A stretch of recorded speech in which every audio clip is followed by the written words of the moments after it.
how to log in into your Binge account on iPhone. First, you need to make sure that you have the application installed. Go to your App Store and click on the search bar.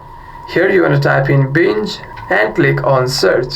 Here you will see the official application, and if you don't have the app installed, you'll see a get option over here.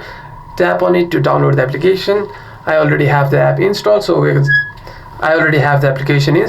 just gonna click on open, allow the location access, and you will see an interface which will look something like this. And at the top right of your screen, you can see a sign in button. Simply tap on it. It will ask for your Face ID. You can either allow it or click on don't allow. I'll simply click on don't allow, and here it will ask for your email or phone number, however you want to log in. Simply type in your email or phone number over here and click on continue to log in into your account. Hope this video was helpful, and if you have any further questions, make sure to leave a comment down below.